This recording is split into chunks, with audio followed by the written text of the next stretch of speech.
Na-miss naming mag-shawarma at sakto may sinadya sa amin yung kapatid ni Maynard. Dito daw sila kumakain ng shawarma rice kapag napapadaan sila dito sa may Marilaki Highway. Nandito lang yung pwesto nila sa may Sitio Cabading sa may Antipolo. Grace Street yung pangalan ng store nila. Magsha-shawarma rice lang talaga dapat kami dito. Kaso natakam ako dito sa kanilang sizzling fish fillet. Tingnan nyo naman kasi yung size nitong isda oh. Hindi ka talaga mabibitin sa isang order eh. Tapos ito naman yung shawarma rice at shawarma pita. At nag-add rin kami ng onion rings at maganda dito meron din silang mga kape. Tapos guys may overlooking nga pala dito kaso gabi na kami nakapunta. Pero ganito yung itsura kapag umaga. Masarap magkape dito tapos yung mga presyo lang from 69 to 139 pesos lang. Tapos so meron sila ditong pang-almusal na silog, sizzling meal, iba't ibang snacks pati na rin milk tea. Sa drinks pinili naming magkape. Itong cafe mocha at cafe latte yung in-order namin. May machine sila dito at bagong grind yung mga beans. Tamang-tama lang yung pait ng kape sa cafe latte. Sa cafe mocha naman hindi ito puro tamis. Sa food naman nasarapan ako dito sa shawarma rice. Balance lang yung nilagay na dami ng gulay pati na rin sa karne. Dalawa nga pala yung pagpipilian nyo dito sa shawarma. Merong pork tsaka beef. Pero ang best seller daw talaga itong beef. Gustuhan ko yung timpla nila dito sa giniling. Tamang-tama lang yung saltiness dun sa kanin. Pang ulam talaga. Maganda rin na nakalagay sa mangkok yung shawarma rice nila. Pansin ko kasi kapag nakalagay sa ganitong mga babasagin, hindi mabilis lumamig yung pagkain. Kaya mas na-enjoy kong kainin to lalo na't malamig dito sa may Antipolo. Ito naman yung shawarma pita. Siksik yung palaman nito at hanggang dulo nga may makakain kang karne. Medyo salty lang to dahil ang dami nung sahog.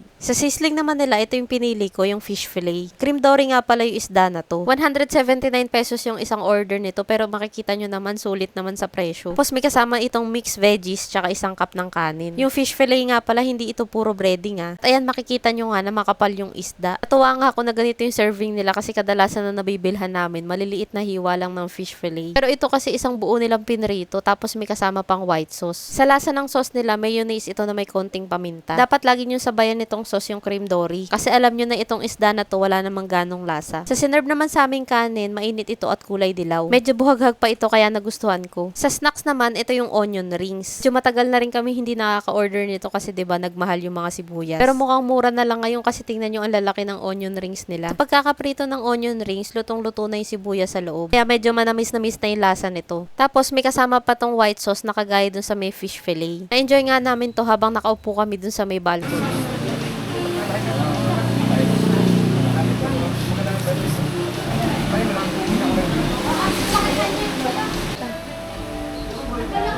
Kaya guys, kung mapapadaan kayo dito sa may Marilaki Highway, try nyo na rin muna huminto dito para kumain o kaya naman magkape. Marami pa nga pala kami ni Maynard na i-share sa inyo ng mga sulit na pasyalan, kainan at kapihan. Kaya para updated kayo sa mga mapupuntahan pa namin, huwag nyo kalimutang i-follow ang aming mga social media accounts.